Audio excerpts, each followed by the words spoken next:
BRS working president KTR మళ్లీ ముఖ్యమంత్రి రేవంత్ రెడ్డిపై ధాటిగా విరుచుకుపడ్డారు. ప్రజాపాలనలో ప్రజలు లేకపోతే అది ప్రజాస్వామ్యం ఎలా అవుతుంది? రేవంత్ రెడ్డి పాలన ప్రజలకు మేలు చేసేదిలా లేదు, ముడుపుల పాలనగా మారింది అంటూ ఆరోపించారు. గ్రూప్ 1 పరీక్షల అవకతవకలు జరిగితే రద్దు చేయలేదని కేటీఆర్ ప్రశ్నించారు. మా హయాంలో పేపర్ లీక్ అయితే వెంటనే పరీక్ష రద్దు చేశాం. ఇప్పుడు అవినీతి వెలుగులోకి వచ్చినా చర్యలు తీసుకోవడం లేదు. ఎవరిది నియంత పాలనని విమర్శించారు.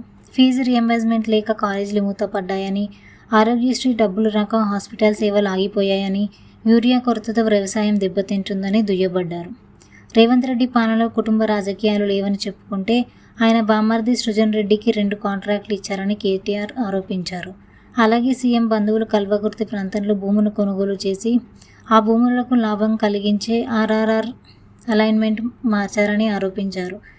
జైపాల్ రెడ్డి బంధువులకు లాభం చేకూర్చడానికి ఈ మార్పులు జరిగాయని వ్యాఖ్యానించారు.